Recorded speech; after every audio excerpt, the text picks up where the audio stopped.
Hey hey hey, hola Indomax Indo Magazines. Oke, dua kabar mantap hari ini datang dari Rusia, Timor Leste dan Indonesia, bos. Nah, yang pertama nanti adalah kabar mengenai Rusia yang membidik Timor Leste setelah mereka resmi masuk ASEAN. Tapi dibidik bukan untuk dihantam ya, melainkan untuk dijadikan sahabat, bos. Nah, pertanyaannya, apa yang dibidik Rusia dari Timor Leste? Apa yang kira-kira bakal dilakukan Rusia kepada Timor Leste? Apakah ada kemungkinan Rusia membidik pangkalan atau tempat persinggahan armada-armada bombernya seperti berita Pulau Biak yang heboh beberapa waktu lalu di Indonesia? Setelah ini kita korek-korek, bosku.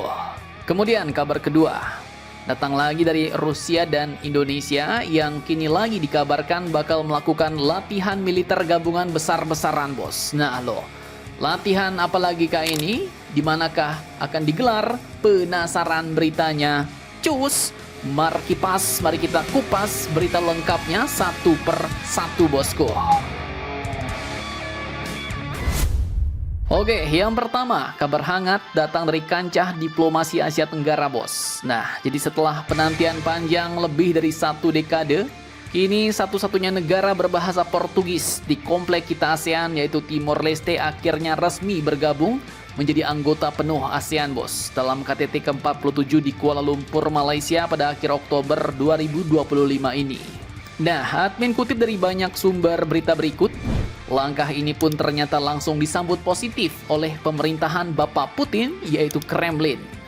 Duta Besar Rusia untuk Indonesia, yaitu Mr. Sergei Tolchenov, menegaskan bahwa Moskow menghormati keputusan ASEAN untuk memperluas keanggotaannya. Dan menurutnya, bergabungnya Timor Leste membuktikan ASEAN adalah organisasi kawasan yang inklusif dan benar-benar mencakup seluruh negara di Asia Tenggara.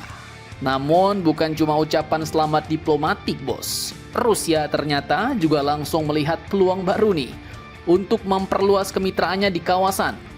Mr. Tolchenov bilang, kerjasama Rusia-ASEAN selama ini gak cuma soal politik atau keamanan, tapi juga mencakup hal-hal praktis seperti pelatihan bahasa Rusia untuk pemandu wisata, kerjasama keamanan cyber, hingga pelatihan aparat penegak hukum. Dan yang lebih mantap josnya lagi, Rusia pun kini langsung membuka peluang untuk mendirikan kedutaan besar di Dili, bos, ibu kota Timor Leste. Karena selama ini, hubungan diplomatik Rusia ke Dili masih dipegang oleh kedutaan Rusia di Jakarta. Dan langkah ini diyakini bakal memperkuat kerjasama ekonomi dan membuka proyek-proyek baru di sektor energi, industri, dan juga pendidikan. Nah, dengan bergabungnya Timor Leste ke ASEAN, tampaknya kini Moskow melihat celah baru nih, bos, untuk memperdalam pengaruhnya di kawasan kita, di komplek Asia Tenggara. Pertanyaannya kini, kira-kira selain hal-hal tadi, apalagi nih yang bakal diincar Rusia dari Timor Leste?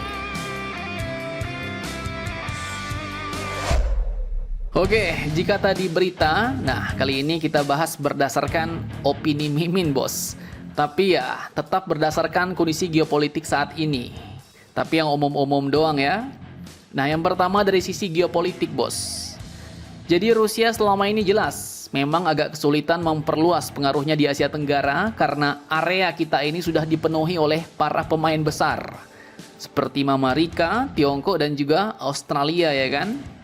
Dan dengan masuknya Timor Leste ke ASEAN, artinya Rusia kini punya entry point baru, bos. Pintu baru untuk menanamkan pengaruhnya di wilayah yang masih relatif netral dan belum terlalu dikuasai blok manapun. Kemudian yang kedua, kalau kita lihat dari sisi ekonomi. Nah, Timor Leste sendiri, ini negaranya punya potensi besar di sektor minyak dan gas bumi, bos. Terutama di ladang Greater Sunrise di Laut Timur. Rusia pun bisa memanfaatkan peluang ini lewat perusahaan energinya seperti Gazprom atau Rosneft. Apalagi setelah sanksi-sanksi barat membuat Moskow gencar mencari pasar baru di Asia. Dan Rusia pun bisa masuk dengan tawaran teknologi, pelatihan atau kerjasama energi dan juga mineral kepada Timor Leste. Kemudian selanjutnya, rencana Rusia tadi untuk mendirikan kedutaan besar di ibu kota Dili mungkin terdengar administratif, bos. Tapi jangan salah, dengan mendirikan kantor kedutaan besar Rusia di Timor Leste. Ini juga berarti Rusia bisa menempatkan staf-staf diplomatik dan militernya di lokasi yang strategis, misalnya atas pertahanan, bos. Kemudian ia juga dapat mengamati lebih dekat jalur laut penting di antara Indonesia, Australia, dan Pasifik. Sehingga bagi Rusia, kehadiran diplomatik ini bisa menjadi batu loncatan pengaruh politik dan militer untuk jangka panjang. Nah, kemudian kalau soal pangkalan militer, kalau menurut Mimin ya, ini sangat kecil sih kemungkinannya, bos. Pasalnya negara Timor Leste sendiri adalah negara netral, bos. Dan pastinya mereka sangat hati-hati dalam politik luar negeri. Mereka adalah anggota baru di ASEAN, dan sudah pasti mereka pun tidak ingin langsung dicap berpihak pada blok manapun. Negara kita Indonesia yang udah senior aja di ASEAN masih hati-hati ya kan? Bahkan kemarin isu Rusia mau menempatkan bomber-bombernya di Pulau Biak pun langsung dibantah dan langsung jadi perhatian serius oleh negara Australia. Apalagi ini kalau Timor Leste, bos. Australia dan Amerika Serikat juga pasti bakal sangat menentang langkah-langkah seperti itu. Pasalnya, kawasan selatan Indonesia, Timor Leste, adalah zona pengaruh keamanan tradisional Australia. Kemudian, Rusia sendiri kini juga lagi fokus, bos, di front Eropa dan Timur Tengah, bukan Pasifik.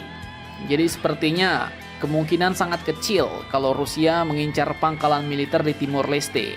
Yang lebih realistis, sepertinya bakal mengarah ke arah hubungan diplomatik, ekonomi, infrastruktur, dan juga kerjasama energi dengan Timor Leste, bos. Mantap, mantap, jos.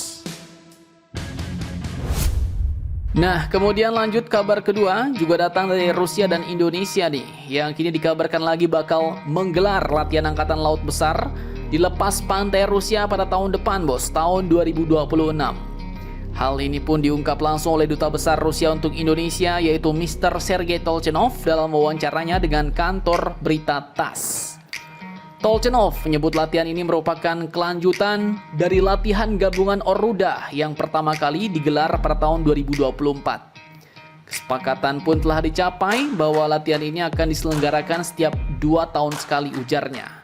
Artinya edisi berikutnya adalah Oruda 2026 bakal berlangsung di perairan sekitar Federasi Rusia dan akan menjadi latihan besar pertama TNI Angkatan Laut di wilayah Rusia, bos. Nah, dikatakan bahwa sebelum latihan puncak ini digelar, konsultasi awal antara pelaut Rusia dan Indonesia pun akan dilakukan pada akhir tahun ini untuk membahas skenario keamanan dan koordinasi teknis. Dan sebagai catatan, latihan Oruda 2024 ini sebelumnya juga dilaksanakan pada tanggal 7-8 November 2024, bos, dengan melibatkan unsur laut dari kedua negara dan menjadi simbol eratnya kerjasama pertahanan Indonesia-Rusia.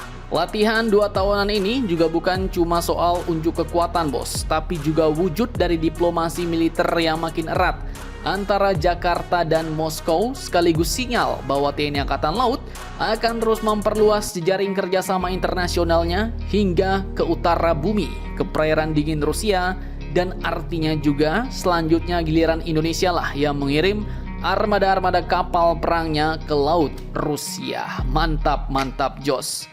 Nah, jadi bagaimana menurut kalian tentang hal ini? Jangan lupa komentar, tetaplah kalian barbar dan jangan santuy terus. Demi Indonesia tangguh, salam Indomax, Indo Magazines.